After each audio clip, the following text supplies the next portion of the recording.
Welcome. This is the Distraction Pieces podcast, episode 242, with David Lowery. Apologies for my slightly croaky voice at the moment. I had the last of my club nights of the year last night, so late nights and a lot of talking, really loud, leaves you a little croaky.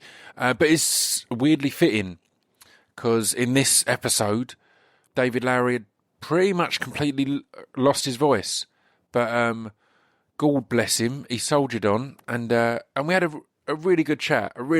This was the last podcast I recorded on a week where I had 6 podcasts in a week, and the other 5 were all people I kind of knew a bit. Like I'd already met or already, I don't know, gigged with, done festivals with, done some acting work with, or whatever else. So they were all ones I was more comfortable with, and I'm a big fan of David's work. We'll hear about it all in the podcast. We really managed to fit a lot in a short amount of time. As wicked. But yeah, so I was nervous about this one because he wasn't someone I'd met, a fan of his work, but you never know how that's going to be, if there's going to be clicks. It's similar, I guess, with last week's bonus episode with Matt Palmer, where it just ended up as an education in the film industry. It was just, we really clicked and just chatted about the ins and outs of it all. And yeah, it was a similar one here. I was kind of nervous. You never know how it's going to flow.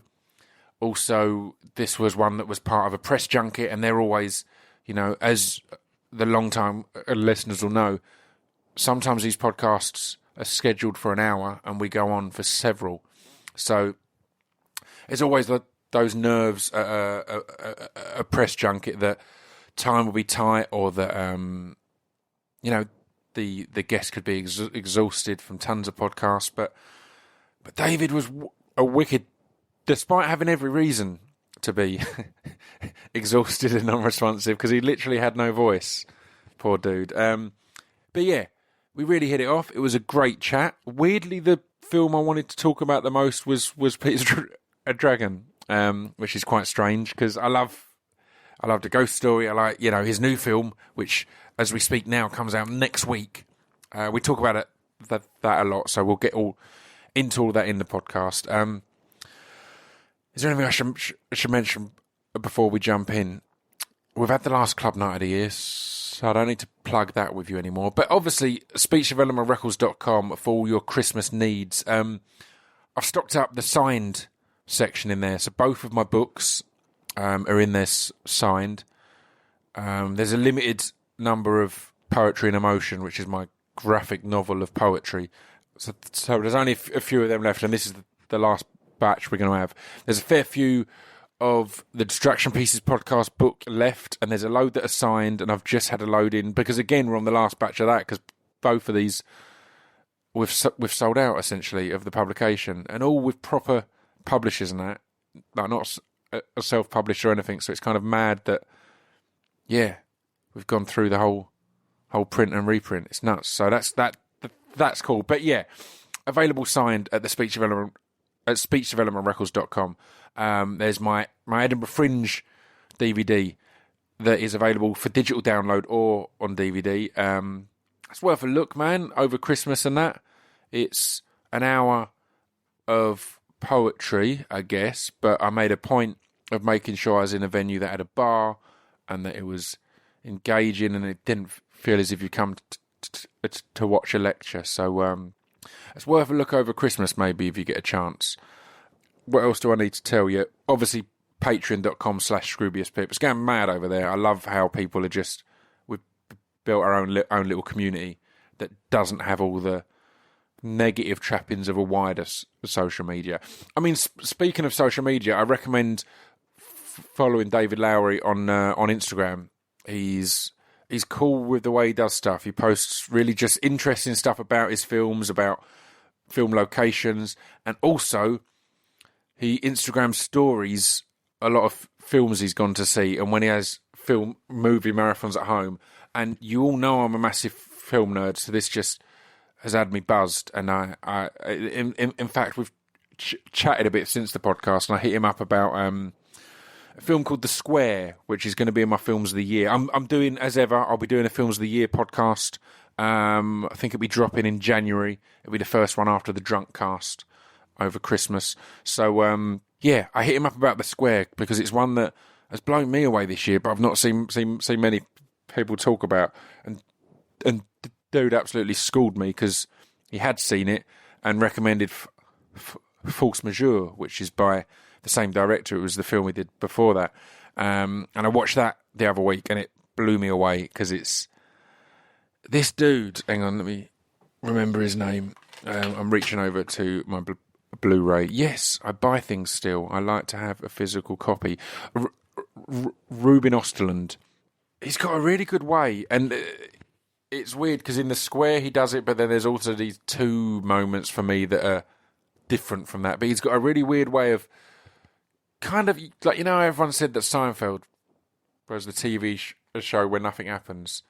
He gets a lot from scenes, just letting them play out slowly and naturally, and not this like there's tons of genuine tight humour and things like that, but not the kind of really tight scripted dialogue that we've become accustomed to in film, and that's become the norm in film, I guess. There's a far more natural flow to it, and I guess that happens a lot in dramas, but not so much in comedies. Or I'm rambling on for ages now, but in kind of realist comedies, it doesn't happen so much. In kind of character stuff and things like that, they'll often improvise a lot, but it feels like it doesn't happen so much in these more deadpan type things. So I really like his style for that because it feels really natural.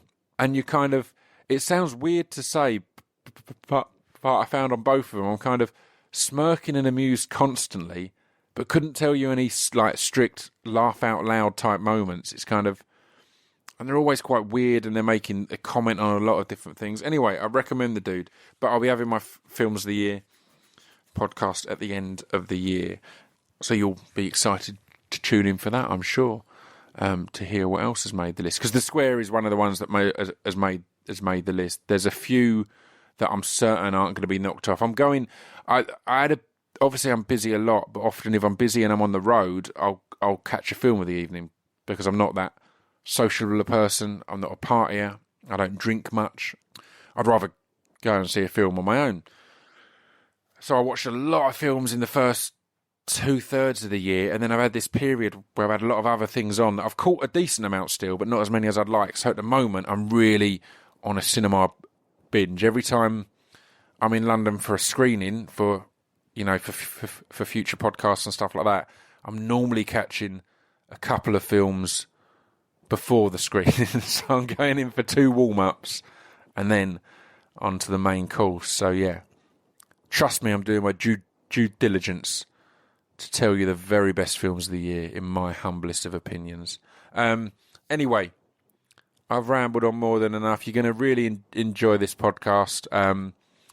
Apologies if the slightly raspy voice is uncomfortable listening for you. I think the apology might be that it's maybe too erotic for you to enjoy because it's a sexy raspy voice. And then apologies for forcing David to chat to me for 40 minutes with clearly no voice. But yeah, I think you're going to enjoy this. I'll be back at the end to tell you what's to come. I'll tell you now that next week I got Boots Riley on, who's got another film, who's also got a film that might be in my Films of the Year. We shall see. But yeah, that's a great chat. So I'll tell you more of what's to come after this. Let's get into episode 242 of the Distraction Pieces podcast with David Lowery.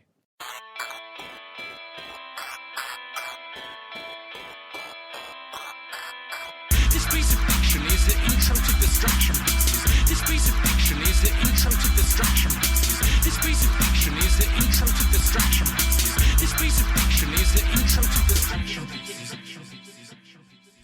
As far as I can tell, it's really good. I've started in the traditional podcast manner. I've started recording as we're going. I love it.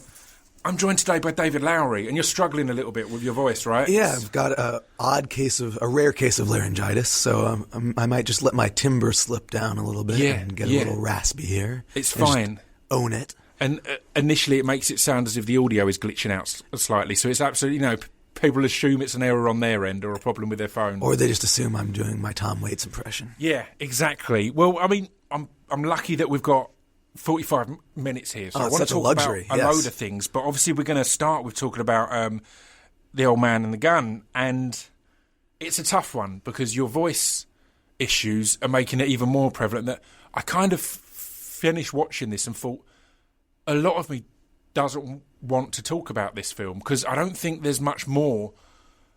There's not much more perfect or not much more that can be added to the fact that it's a heist movie and the crew is Robert Redford, Danny Glover and Tom Waits.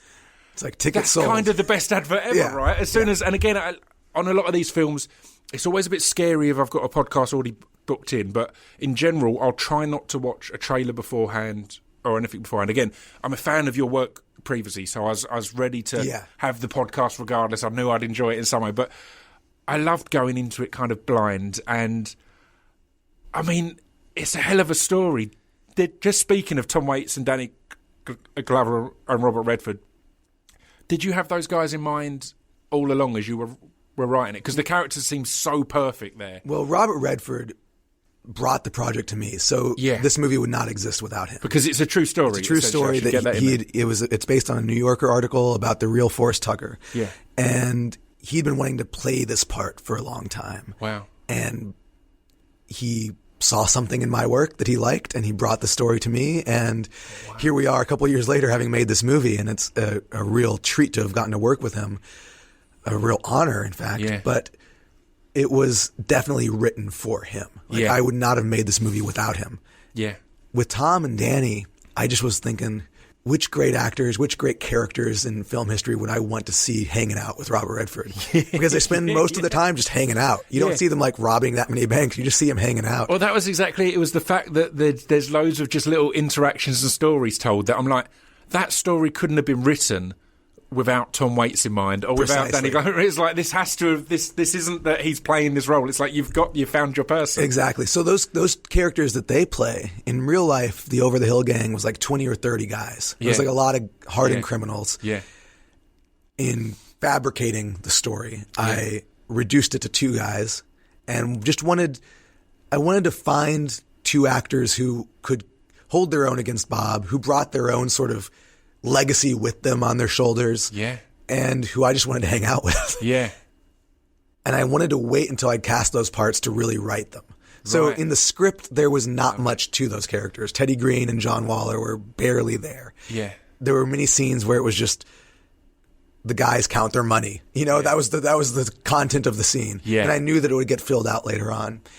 So I had always admired Danny. Yeah. I loved him as an actor. I love what he does as a producer. He puts money into really challenging, adventurous international cinema. And I just wanted to talk to him about that, among other things. So we sent the script to him, and he really liked it and was excited to do it. I think he was really wanted to be part of, Bob's crew. Yeah. And then Tom is someone I discovered at an early age through Bram Stoker's Dracula. Yeah. That was like one of my favorite movies growing up. And he plays Renfield in that film. And I was just like, who's this crazy guy? He's amazing. And I remember getting the making of book, like the book about how they made the film. And I read about Tom Waits and discover that he's a musician. I'm like 10 years old at this point. Amazing. And they talk about how he serenaded Winona Ryder on set with Waltzing Matilda on her birthday. Wow. And then I discover him playing Waltzing Matilda. I discovered on the records and discover him as a musician, and he just blows my mind. He's just someone who I'm like, who is this guy? It's just so incredible. So he's been a part of my life for so long. I've been such a fan of his. And of course, from that role and his music, you then discover him in the Jim Jarmusch films. Yeah. And then later on working with Terry Gilliam, you see him pop up in movies and with Coppola and Rumblefish, as well as Dracula and the soundtrack for One from the Heart. So I didn't think he would actually do the movie. I didn't think that I had a shot in hell in actually working with him, but I just wanted to talk to him. Yeah. So we sent it to him, and I was like, there's not much on the page, but if Tom likes this, I'll get on the phone with him and we can figure out where we can take it from there. Yeah. And that's what happened. He liked it. It turns out that he had seen Ain't Them Bodies Saints and liked that. And he didn't want to do the movie, but he wanted to talk about it. Yeah. So we get on the phone. I love that. He's like, I don't think I'm going to do this movie, but let's just talk. Yeah. And so we just talked. Over the course of that conversation, he told me several things which wound up in the script. He said, he was thinking about going on tour, and he's like, I'm 67 years old. I got to figure out what my next score is going to be. And I was like, that's going in the script. Yeah. And we ended that first conversation, with him turning down the film. Yeah. But he left the door open. He was like, I don't think I'm going to do it, but if you want to keep talking about it, let's keep talking about it. Yeah. And so we did. And a few phone calls later, his mind had miraculously changed and he wanted to do it. And he had so many wonderful ideas. Like he wanted his hair to be white. He wanted to look like Lee Marvin. He wanted to have a Jesus tattoo on his neck. Yeah. And he wanted to tell a story.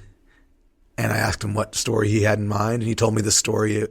I don't want to spoil it for people, but there's a story he tells in the film that is a 100% autobiographical story from the life of Tom Waits. And it was just one of those things like the movie is better for that. Yeah. There's no point to that as far as the plot is related. It doesn't affect the story of the film, but the movie would be lesser if it didn't have that story in it. Completely. And again, I think there's such an important gem there in the even if it's a project you don't want to do, is taking that phone call and talking about it. And it's particularly in our digital age, it's so easy to send an email and say, no, yeah, good. Completely. And I had an experience like that genuinely changed my life. That when I was doing music, a writer called Kelly Marcel, who at the time I'd never heard of, but I'm now big friends with, emailed me saying, I'd love to have you in a film, this, I want to do a musical.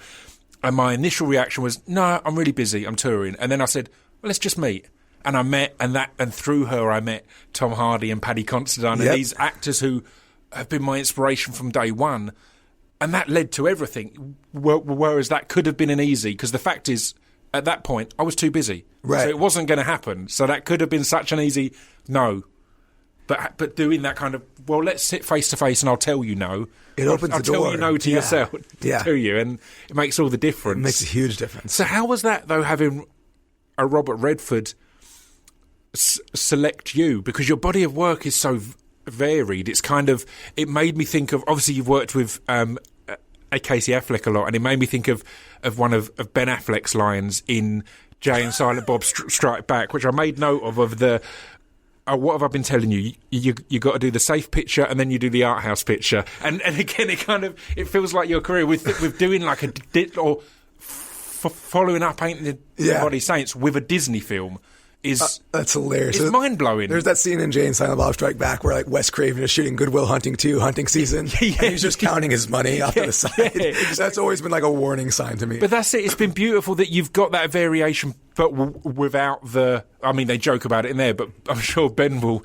concede that there's been films he's done that have been, as you said, for the money. Whereas you've managed to get the variation and still make them artistic. Again, Pete's Dragon is one of the films I want to talk about the most because I love it. It's just wonderful. So it was one of those situations where I didn't think they would ever hire me. Yeah. So I just went in and pitched a version of the story that I would really literally want to make. Yeah. That really mattered to me.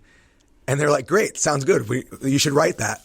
And so that's so mad, particularly with what we know of the how to put it delicately, the cautiousness of Disney, as we've seen with James Gunn and things like this. Certainly. Going from a film that's very...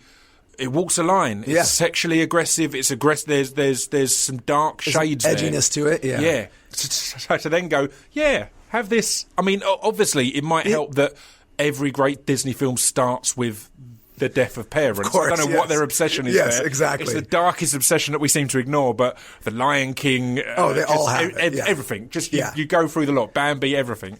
It's like a narrative trope that you just have to, sign on the dotted line. You're going to kill some parents when you make a Disney movie. I will kill some parents, but I won't do any naughty tweets. Yeah. It's really...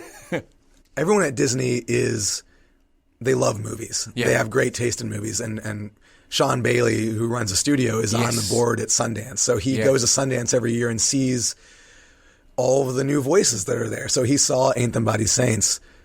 But the weird thing was that we were already working on Pete's Dragon before Ain't the Body Saints even premiered at Sundance. Oh, wow. There was a short film I made called Pioneer. Yeah. And the script for Ain't the Body Saints was out there. So people kind of like were aware of it as a script that was being made. So the producers of Pete's Dragon the ones who had the property, they came to me and asked if I had a take on it. And I was like, sure, you guys are never going to hire me. So here's what I would do. They were like, just don't think about the original film. Just use the title as a jumping off point and bring us something original. So I came up with the story with my partner, Toby Hobbrooks, and we pitched it to them and they liked it. And then they saw Anything Body Saints and luckily weren't scared away. Didn't get put off. Yeah, exactly. And then they hired us to write it. And I think that they liked the fact that I wanted to do it. They liked the fact that after making this edgy adult romantic drama, I wanted to make a children's film and bring to it that same emotional veracity. Yeah. They wanted to know that I cared about it. Yeah. And they could tell that from my work that I make movies that I care about, that I'm not going to just go in there and phone it in. And every step of the way, I was always like, are you sure you want me to make this movie? Are you sure you want the version that I will make? 'Cause let me explain what this movie will feel like. Let me explain what it'll look like. Yeah. It'll be a Disney movie, but it'll be a certain type of Disney movie. Yeah. And they were on board every step of the way. I just kept waiting for the other shoe to drop, and it never did. They wanted my version of Pete's Dragon. It sits in there, I mean, just weirdly of mentioning Kelly Marcel there, it sits in there with Saving Mr. Banks, where it's a Disney film, but it's heartbreaking. It's got that human element. And I needed to ask as well with that, did you grow up with dogs? Have you got dogs? Because Elliot is just a big stupid dog. He is a dragon, but it's just a thing that instantly, it caught me off guard at the start. I was like, oh, this isn't how I know dragons to be. It's like, this is, and I love just the details of just him struggling to land at points and stuff like that, just being this big, having all the intention, but still just being this innocent, floppy creature. No, I grew up with dogs, and now I have cats, and I'm a crazy cat person. Yeah. And my wife and I are thinking of getting a dog now because, like, we're both, like, at that point in our lives, we're like, yeah, we should have a dog. Yeah. We should have a dog again. Dog time. And hopefully our cats won't hate us for it. Yeah. We've fostered cats. Animals are, my wife and I are both, we've been vegan for decades at this point. And so we're very into animals. Yeah. And I wanted my love of animals to come through in that character. I wanted him to feel like a pet, you know, like the pet that you want to snuggle up with, that will comfort you, and to really lean on that affection that humans and animals can have for one another. One of the great joys of developing that character was learning that the animators would not only film their own pets for reference, but spend a lot of time just watching funny animal videos on YouTube. Amazing. So that's work. That's beautiful. That's what you an amazing way work. to spend the day. Just like looking at animal behavior on YouTube. Yeah. So that crash landing, I can look at the movie now and just tell you what individual scenes were based on. The crash landing was this seagull that just couldn't quite stick his landing. Amazing. When he rolls over in his cave, that's my cat rolling over. I could show you a video of that happening right now. He does that all the time. And obviously, like, when he shakes himself off when he's running through the water, that's definitely our visual effects supervisor Eric's dog doing that. And I love it. There's so much personal detail in that animation that everyone is pouring their own affection for their own pets into the performance, and it comes through. I mean, you just see all the animators loved that character because he was all of their pets. And that's the key to great cinema, right? It's finding these stories that might be fanciful or unimaginable, and then you as a writer or director finding the bits of you in there. The actors, again, I think it's only since I've started going into acting and reading tons of books on it and nerding out. I'm an obsessive kind of guy. I'm a film fan anyway, but in this area, it's realising that it's not, you know, transformation is great, but what gets that transformation across is finding what's you in there, what the you in that character, completely, to make it real, to make it human, rather than just I'm being over the top and I've transformed into this person. So that must be great to get that with the people you're working with everyone, to bring a film to life. It completely is. I mean, that's one of the things I always look for when I start writing it is like, how can I make this autobiographical? Yeah. And it never needs to be literally autobiographical, but I need to find that thing that makes it connect to me. Yeah. And I always encourage everyone I'm working with to do the same. I want everyone to find the ways in which our mutual efforts will resound within our own lives, and that we can draw from our own lives to to create something together. Like that's something that's really important to me. Yeah, it's something I encountered a lot in my music career. Was I'd have people ask me, like, because it was kind of spoken word and hip hop, and it was all often quite dark and personal. And people had asked how you find the courage to be so personal. I'd have to admit, it's all fiction. It's drawing from true experiences, but then writing fiction, and then that allows people to go, wow. They assume you've opened your heart there. Exactly. They gives feel you comfort to open your heart as well, I guess. Because it's not 100. It's not completely literal. Yeah. So you feel like you're not exposing yourself to the world. Yeah. And yet at the same time, you are giving the world a very clear version of your own heart and of your truth and what it is that compels you to do what you do. Completely. So to get back to Old Man and Gun, how was it to be part of that with Robert Redford? Did you know at the time, but because he said now that this is his swan song, and it could not be a more perfect swan song. I was watching it the whole time thinking no one else could play that role. I'm a big fan of Robert Redford. I don't think he's had any role he's played better.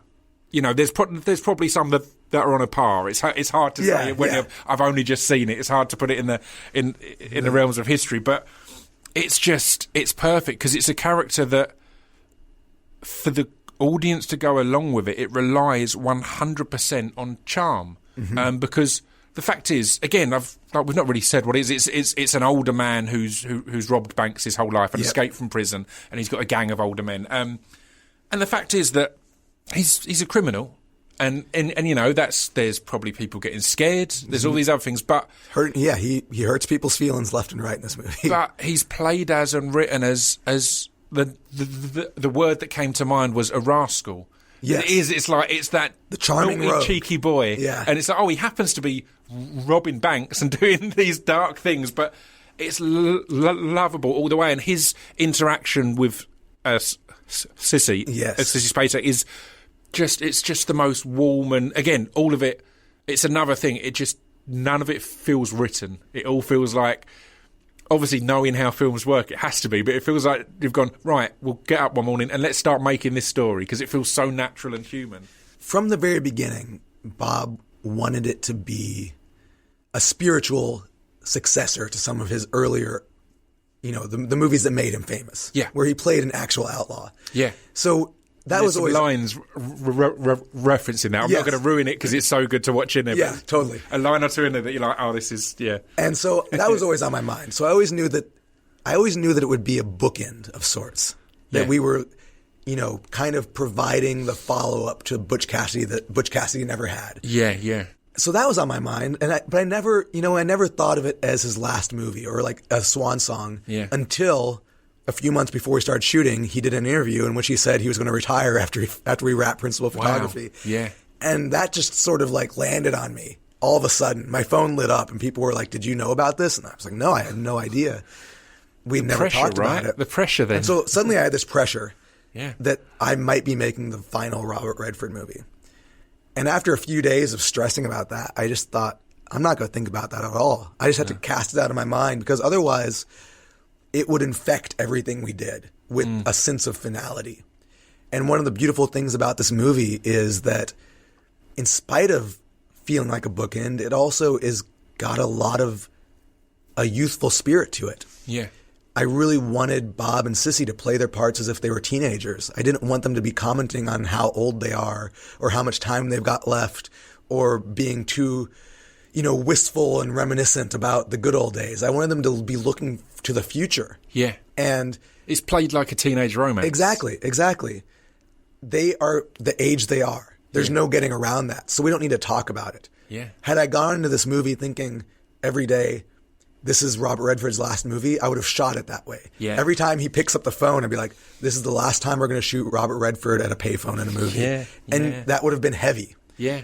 We wanted the movie to be light on its feet. So we just never thought about it. By the time we'd finished shooting it, I'd forgotten that he'd said it. Yeah. And then a few weeks before we started doing press for the movie, he started talking about it again.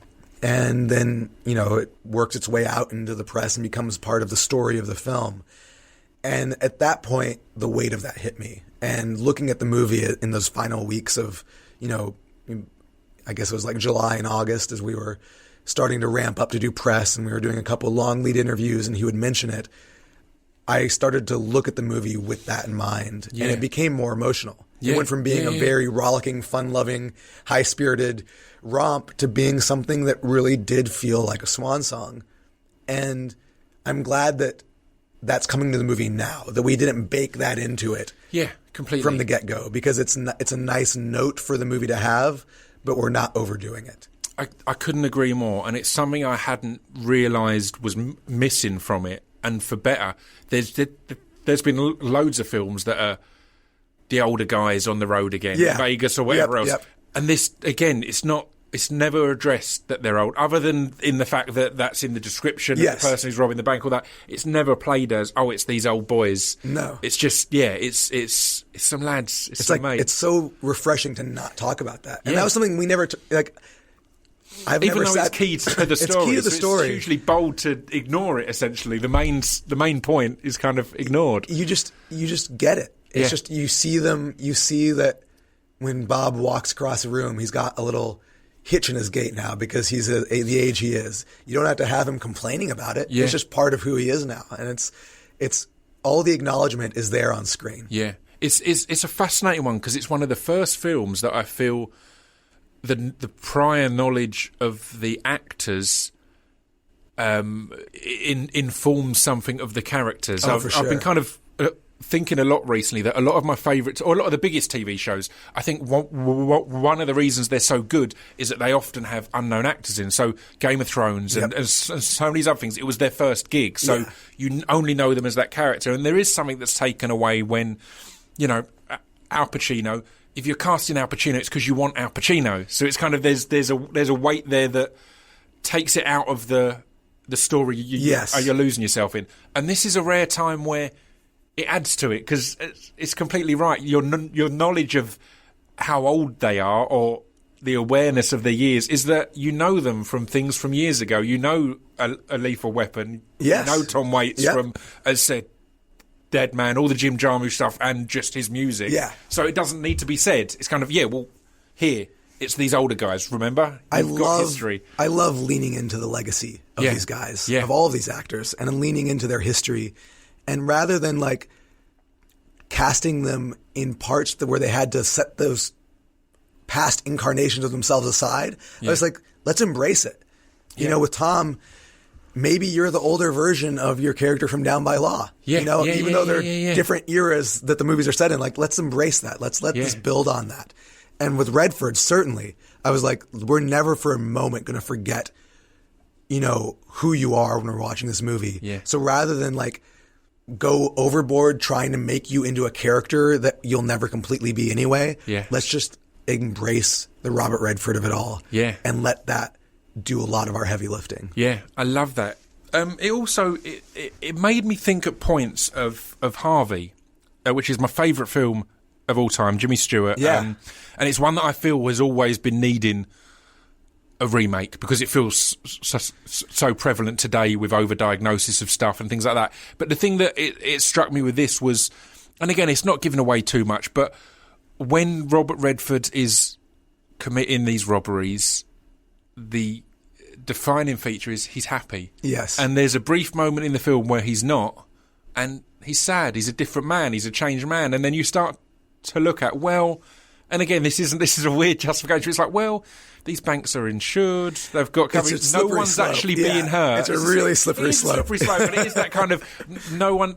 All the people in this version of the story, all the people who've been robbed are saying, he kind of seemed like they don't seem scarred by it. So it's one of them where you're like, he's just happy that way. And Harvey essentially is about a guy who's mentally ill in some way, but when they start to fix him, he's miserable. He loses something. Just let him be who he is. Yeah. Let him be delusional or whatever else. Just allow that. It doesn't need fixing if it's not doing anyone any harm. Exactly. And it felt like elements of that in this story. It's a culturally grey area to play with because I cannot condone what he does. Of course. But I admire it. And I also, the reason, again, not to spoil anything, but the reason why the cop in the movie does what he does is because I didn't want to see Forrest Tucker get caught. It would have been sad to me. It would have been disappointing. Completely. And he should have been caught. Yes, his daughter is right when she says he needs to be locked up.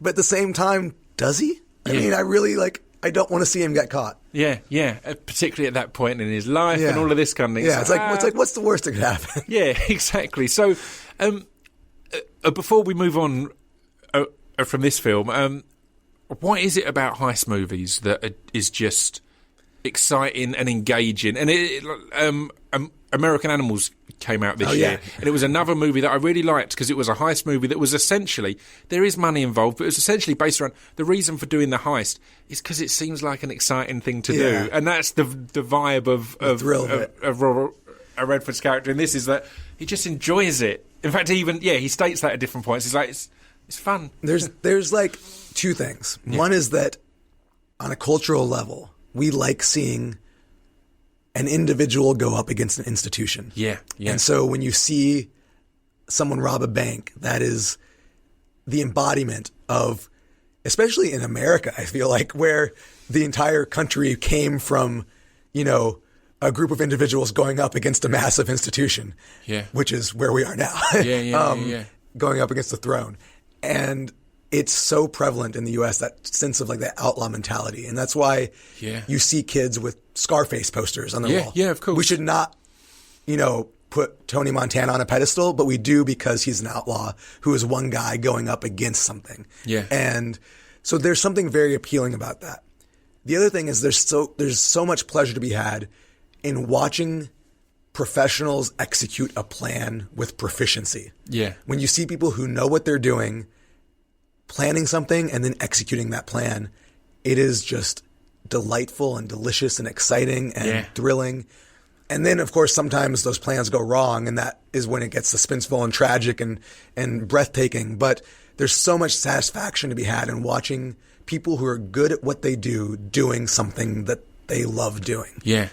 And the heist film gives us all of that. So I think that's why it's been one of the, the great genres in cinema, is because you're getting to participate in all of those things at once. How much restraint did it take to not go too deep into the actual act of the heist? Again, it's a heist movie that's not about the heist.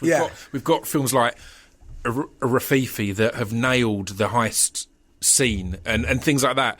And that can often be almost a distracting factor, because you're like, oh, how can we do this different? How can we do this? And exactly. This film, it's a heist movie, but the heist is a tiny part of it. It's the relationships, the characters, and the outlook. It wasn't that hard, because I'd write these heist sequences. I'd write these big bank robbery sequences, and then I'd go look at something like Rafifi and be like, oh man, it's better. Like I can't top that. So rather than trying to top it, I was like, let's just sidestep it. Let's just take the 20 minutes that we would have spent on a big heist set piece and focus on something else, and let that be what gives this movie its distinct character. Yeah. And I think one of the things I love about your approach to writing and directing, it's an interesting one, because, and not to turn this into a psychiatrist couch thing, but it feels like, because you started so young, you directed your first film at 19, right? Or I mean, technically even younger, but that was like my first attempt at making a feature was when I was 19. And then there was a lot of shorts in between, and then again, I had assumed Ain't Them Body Saints was your debut. It wasn't until I looked back, I was like, all right, you've been doing this a long time.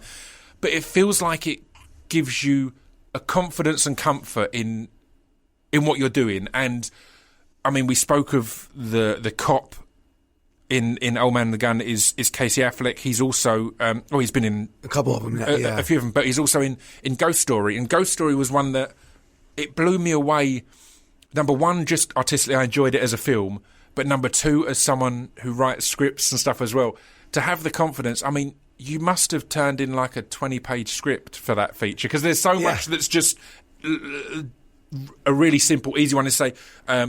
She eats the pie. That literally is it. And then it's a 10-minute scene or something like that. The ghost walks through the house. Exactly. It's like, that must have been such a. And again, I'm referencing for some reason Kelly Marcel a lot, but when I was asking her advice on writing scripts, she was like, read good scripts. Don't go and read the books that tell you how to write scripts, because they'll restrict you. And it's good to learn these things, but they'll restrict you.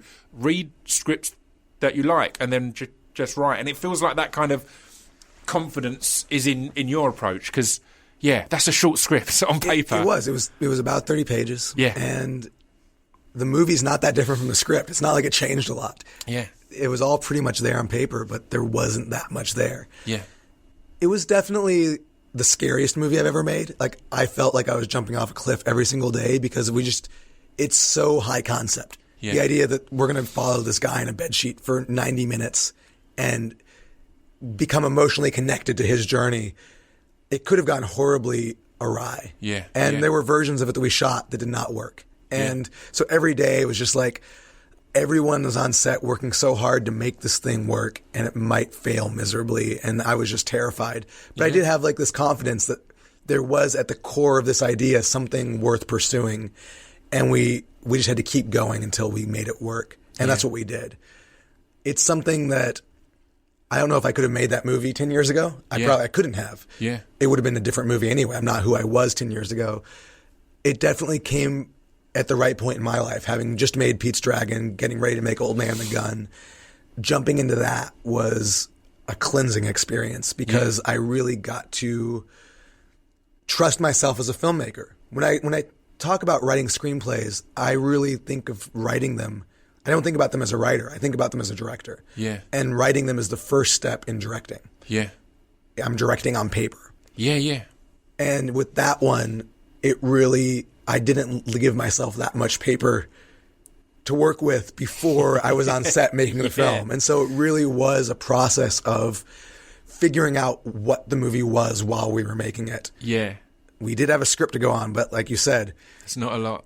If you have a scene where it just says Rooney Mara eats a pie, it could be shot a number of different ways. And figuring out the right way for the movie that I wanted to make was a challenge. And from a production, a line producer point of view, things like it must have been tough because, like, well, how long do they need for this? Yes, one exactly. sentence? Yeah. Is this the whole of today, or is this the first 10 minutes of today? It would change. Right. Like there were days where I was like, you know, that thing we were going to shoot today, we're not shooting it anymore. We're going to focus on this instead because it's more important.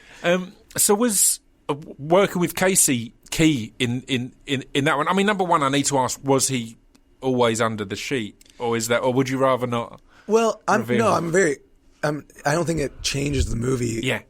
To say that he wasn't always under it. In figuring out what the movie was, we had to do a lot of reshooting. Yeah. So we shot him under the sheet for a big chunk of it, and then we stopped production to kind of edit. And figure out like what else we needed. Yeah. You know, I think it's safe to say at this point that the house gets knocked down. Yeah. And we're like, let's save that. Let's not shoot that until we have the rest of the movie cut together. Wow. In case we need to go back and shoot more. Yeah. And it turned out that we did. And that's fascinating. And so the stuff that we went back and shot, he wasn't available because he was doing the Manchester by the Sea promotional tour at that point. And our art director, who had helped put the sheet together and knew it very well, he was the same height and build as Casey, and he stepped up, and so he's credited in the movie as Ghost Stage 2 because at Stage 2 of the production he took over. Amazing. And you can't tell. Like there's times where it's like it's Casey, and then the reverse shot is David Pink wearing the sheet, and you can't tell. But it was necessary for us to sort of figure out the language of how that ghost worked, and it just took time, and part of that time involved reshoots.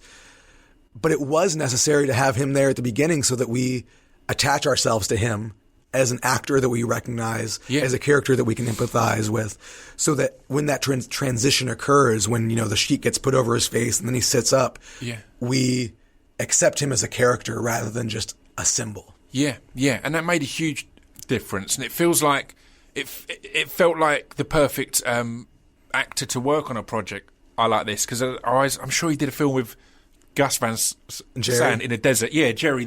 That again, it's like one of my favorite movies. I'd say that's two sheets of a script. It's literally like, and again, it blew me away because it felt similar to the way I use it as an example on these things. But if you're watching a film with subtitles, 10 minutes in, you forget you're reading. Yes. It just becomes a natural thing. And when you think about the film later, you think about it in your own language. And that was it with Jerry. You're like, there's barely any dialogue, yet a few minutes in, you're just like, oh, this is how films work. Yep. And it goes, and it's similar with A Ghost Story. It's like, oh, this is... Oh, for sure. The interaction. I mean, Jerry was a big deal to me. Yeah. Like, that movie really... It opened my eyes to a lot of cinema that I hadn't been aware of, like Gus Van Sant's influences on that movie, like Bellatar, I had not seen yet, but that was a gateway for me. Yeah.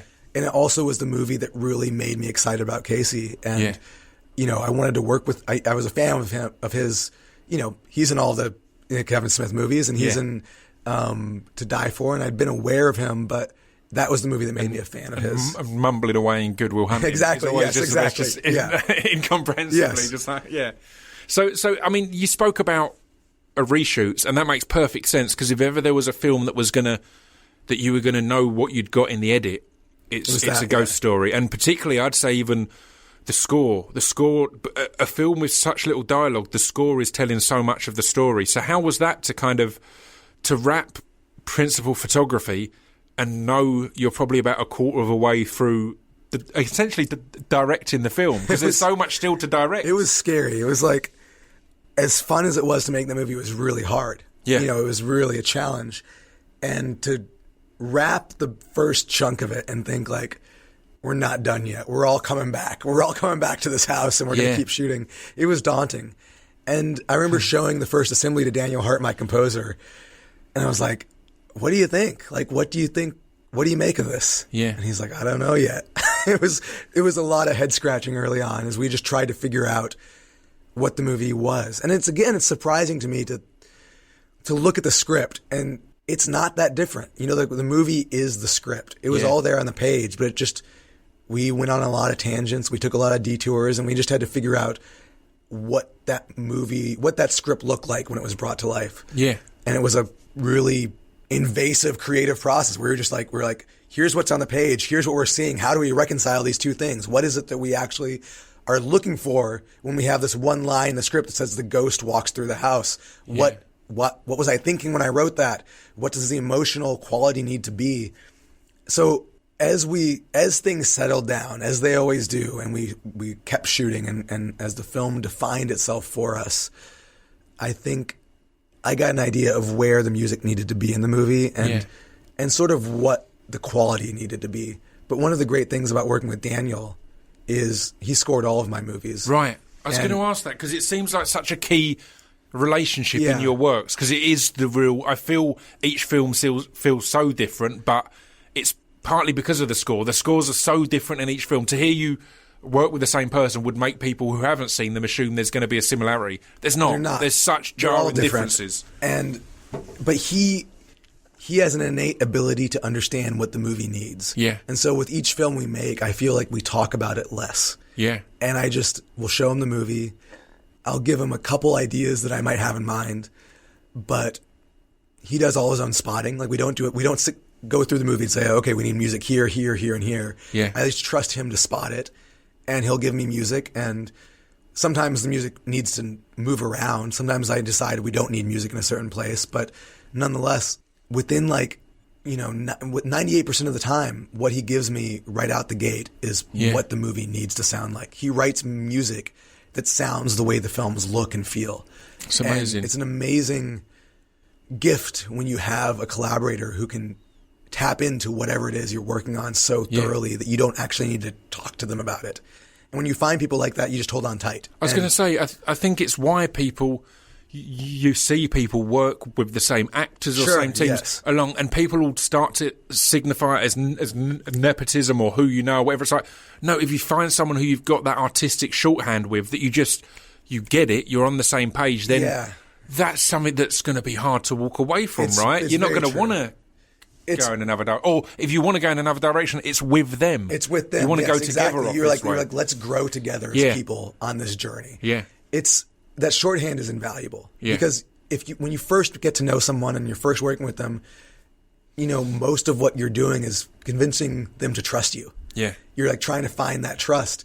And so if that trust is already there, it gives you so much more room to create. Yeah. You don't have to spend time building something. That structure is already there, and you can just keep expanding it. Yeah. And as I said, it really felt on a Ghost Story. It really felt like a really important one to. Yeah, because music's told so much, and it was key to the way I love in the film in general the way time passes in it, because it's really it's fluid.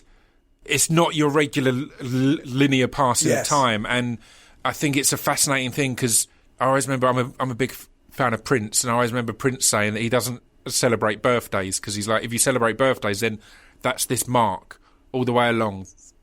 That we're counting dates rather than moments. The chronology is just laid in stone. Yeah, and a ghost story is a series of moments. It's not a series of dates, and that should be how we approach life and look at life, right? Our existence, marking it by the moments and the exciting highs and lows, rather than, oh, it's that date again. I'm now 1 year older. Precisely. Like, my birthday is never the most important day of the year. Yeah. Like, I don't remember any of them. They're not that important. I really like to think of time as a dimension that we have not cracked yet. Yeah. That it's something that we process in a linear form because we need to as human beings. Exactly. We understand it the way we need to understand it. But it's not actually that. Yeah. And so in subjecting myself to that linear structure, I still want to play with it as much as I can and push it beyond that form. A ghost story was a chance to do that very actively, very literally, to like actually let the linear form of time break while still following it. Like the movie starts at one point, ends at another, but within those two confines, I wanted time to become as elastic as I could. Yeah. And again, to define it not by the normal benchmarks of progress, but by the emotional peaks and valleys with which we actually do chart our lives. Yeah. I remember falling in love for the first time. I remember my first heartbreak.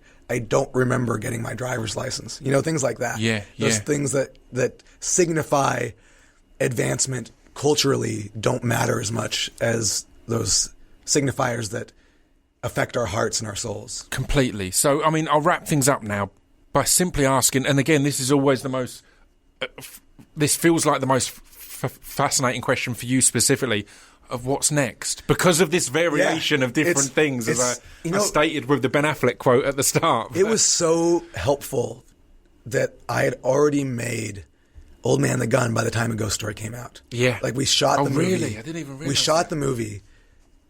Like, it premiered at Sundance. Because you're still touring Ghost Story as well, right? I'm sure I saw on Instagram or somebody you were doing the Japanese press recently. So and it's opening in Japanese or in Japan in November. Yeah. So there's not a lot of subtitling that needs to be done. So it's an easy transition. It's perfect. So basically, Ghost Story, we finished Pete's Dragon. We shoot a Ghost Story. Yeah. Pete's Dragon opens. Then we finish a Ghost Story, or we finish post-production on a Ghost Story. Ghost Story premieres at Sundance. We go shoot Old Man the Gun. Then I move into the release of A Ghost Story while posting Old Man the Gun. And now Old Man the Gun's coming out. So, and we're still talking about A Ghost Story. So it's all blended together. But it was so helpful for me to have made the Old Man the Gun already, because I didn't, as we talked earlier, I didn't expect A Ghost Story to connect the way that it did. Yeah. It really landed in a way that I had not anticipated. And I think that if I hadn't already made my next film, I would have been petrified. I wouldn't have known how to follow up A Ghost Story. And I would have just felt this pressure of expectation.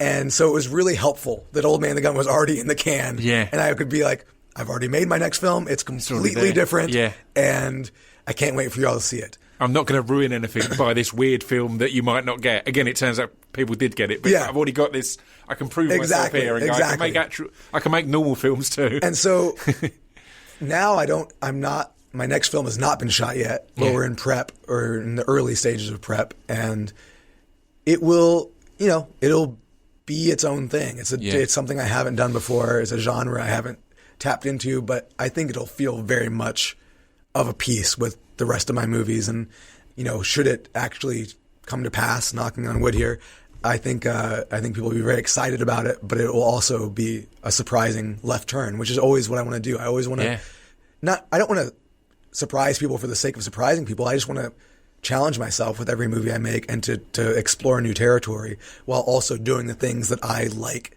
to do as a director. That's perfect. I can't wait. Well, thank you very much for your time, particularly with your struggling voice. Yes, I hope it was tolerable to listen to. Perfect.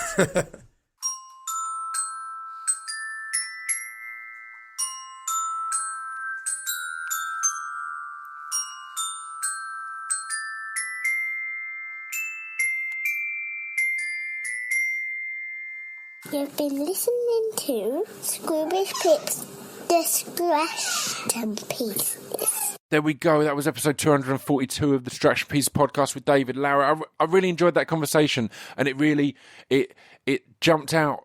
I've had some great conversations this year with the directors, and it made me think of when I had Desiree Akhavan on, and she spoke of kind of feeling that the role of a director it doesn't simply take place, or it isn't simply about stamping your imprint on set. It's about creating a set where you can effectively at times not have any imprint. You know, you can stand back and let the amazing team you've put together and the environment that you've built for this stuff to go on in, you can almost sit back and allow it to play out. If you didn't catch the Desiree Akhavan one, there's a great bit where she talks about a scene in the Education of Cameron Post, the Miseducation of Cameron Post, which came out this year as well. And there's a scene in the back of a car that she talks about, and it's beautiful the way she puts it. And yeah, her role as a director, that she almost felt guilty because she was like, just kind of left everyone to it. She again, it's about setting that scene. I like to think of it as like Miles Davis. Everyone's heard of Miles, and you could argue, well, there's whole bands of amazing musicians on all of his albums, but it was Miles that kind of put that situation together and set that scene to allow this all to play out and be amazing and beautiful. So that's how I think it's something I admire as a directorial trait. And if I ever ended up in that direction, I think that's what I'd be trying to aim towards. But I've no plans to at the moment, in case any of you are wondering and think that that's a subtle hint. I'm not. I'm writing tons of scripts at the moment, and I'm getting better and better at acting and burying myself in that absolute, now lifelong obsession. So that's all the plan. But no immediate plans for direction, but, you know, always on the cards. Anyway, I'm rambling at the end of a podcast again. I rambled at the end of last week's bonus podcast. I did a ramble, intentionally strange, but I think it's testament to the development of my acting skills that I genuinely got several messages from people asking if I was okay because of this insane ramble. So anyway, I won't repeat it this time. I'll leave you all to it. But next week I've got Boots Riley. The week after that I've got the amazing Russell Kane. And then after that it's Drunkcast time, ladies and gentlemen. We are recording it the weekend after next, I think. And then, yeah, we are all on. So it's going to be Drunkcast being released over Christmas and New Year. Then back with probably my Films of the Year podcast. And then I'm recording some great guests at the moment. There's one guest that has been floated in front of me in theory. It's not confirmed yet. But instantly I was like, yeah, I'd really like that guest on my podcast. That'll be an amazing episode. So please make that happen. So yeah, some good ones to come. I promise you that. But until then, I will see you all next week with Boots Riley.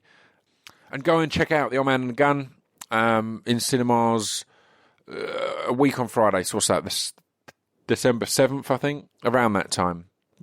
You've got to Google in that. Go and give it a look. I will talk to you soon. Ta-ta.